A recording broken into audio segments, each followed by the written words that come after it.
In this presentation, I will be discussing the decline of music sales as well as the increasing popularity of digital online streaming services and whether this affects the sustainability of a career in the music industry. The main topic of this discussion is the concept of being a hobbyist musician, which I have viewed as a part-time musician. This slide is just a quick overview of the discussion of my chosen topic. In my research of the topic of being a hobbyist musician, I found that the do-it-yourself attitude cropped up many times. This related to both recording music such as punk bands in the 70s, recording to cheap blank tape, and distribution, which includes bands giving away free tapes and bootlegs in the 90s. I also researched the work of recording engineer Steve Albini, who is known for doing bands such as the Pixies and Nirvana's In Utero, who takes a very laid-back approach with his recordings and sticks to this DIY kind of attitude. From what I have found, there seems to be a clear correlation between this attitude and the availability of technology. A good example I have found of this is the EDM boom of the late 80s, early 90s, where DJs and other kind of electronic musicians reused technology and created an entire genre in America and then eventually the UK. And it's a genre that still ends up existing today. I also think that this is becoming perhaps the norm in the modern music industry of being a hobbyist musician, as being a full-time musician is very time-consuming, financially consuming, and very, very hard to get into the industry without the proper know-how. A big question of a sustainable career in music is whether an artist can earn a significant income from digital online streaming services. Since the inception of these services, there has been a significant decrease in the sale of digital and physical music sales. This, however, does not mean that there is no market for the sale of music. People still buy music, but the people who do buy music, it's a lot smaller compared to the amount of people who use streaming services.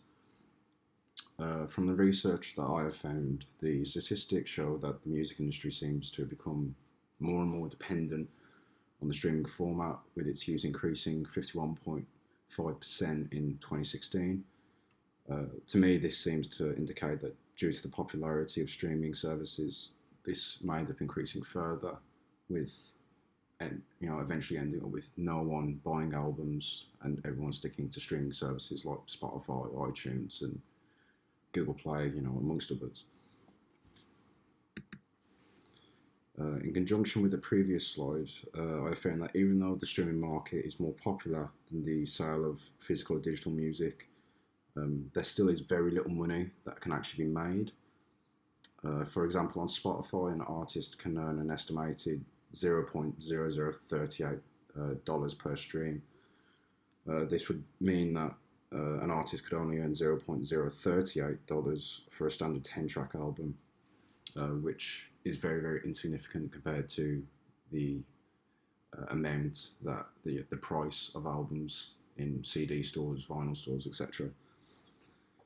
Even if an artist was to release a single and it received 10 million views, this would still leave the artist with very little money. £38,000 or dollars. This is separate from the fact that Spotify would then take a percentage from the earnings, as well as the record label and the publisher, until the extremely insubstantial percentage reaches the artist, which can then be divided even smaller if the artist is in a band, a four-piece. They have to divide the money between themselves, and it's very, very little money. This factor makes it extremely financially unviable for an artist to have as their sole income, which in turn threatens the sustainability of a career. The majority of the time, unless an artist has the financial security, say Tom York or Taylor Swift, they remove their music from Spotify. But unless they have that security, the smaller acts, they have no choice but to agree to the terms. Another issue that threatens an artist's career is music piracy. Unlike in the past, where pirated CDs and tapes had to be made and distributed by hand, music is now widely available online. and that makes it much easier for it to be stolen and redistributed without the artists or the labels or publishers' permission. This can end up leaving the artist even more out of pocket, threatening the sustainability of a musical career. This also ties in with the last slide, when I mentioned about Tom York and Taylor Swift removing their music.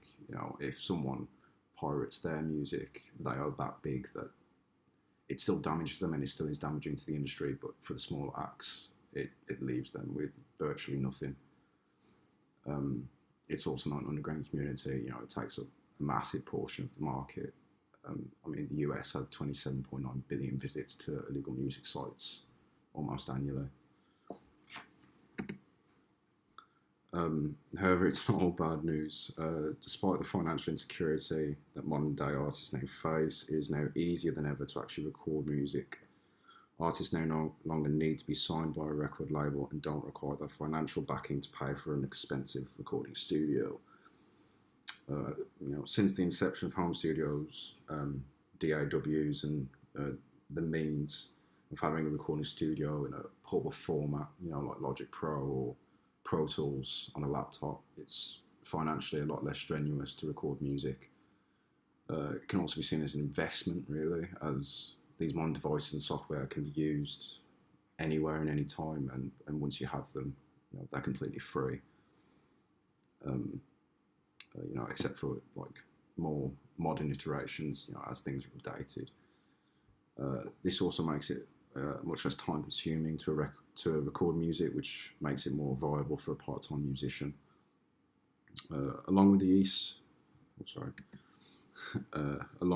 ease of making music, it is now easier to distribute it. With the same as recording, the backing of a major label or even a publisher, it's no longer needed, really. It's useful, especially for bigger acts, but in terms of a hobbyist musician or a part-time musician, it's not a necessity.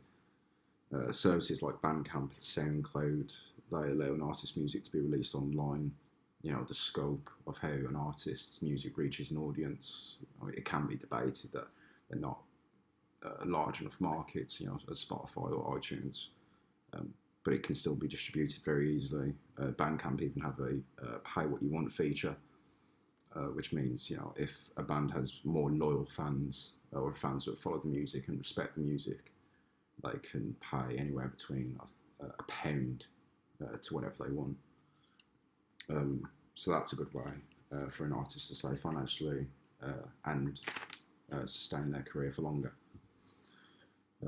Services, however, such as DistroKid, they also allow an artist to distribute their music to thousands of streaming sites, including the main three, which is Spotify, iTunes, and Google Play. It's much easier than dealing with Spotify directly or through a record label. This DIY method of music distribution makes getting music out there easier than ever. Even though it is easier than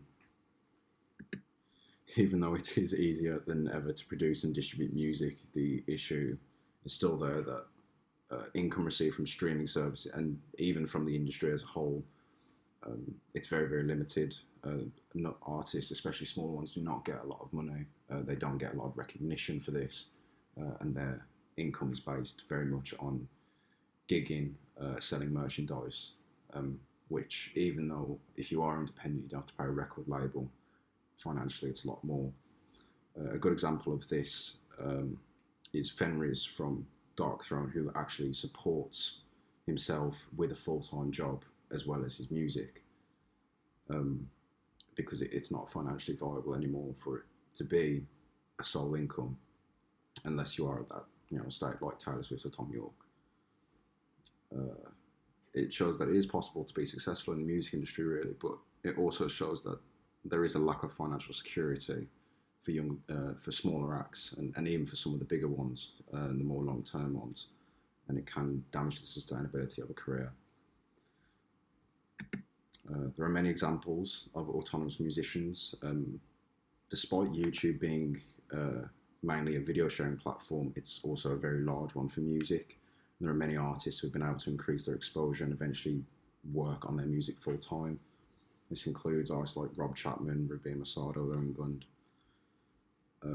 Also about Arctic Monkeys, who actually started on MySpace and stuff like that, and they was able to build up a following by interacting directly with their fans, and they were really the first band to do that. They've since signed with a label, but other than that, they've had a very sustainable career from the internet. From the research I've gathered, I don't think being a full-time musician in the modern day is a viable career choice. There's simply not enough money to support yourself just on your own music.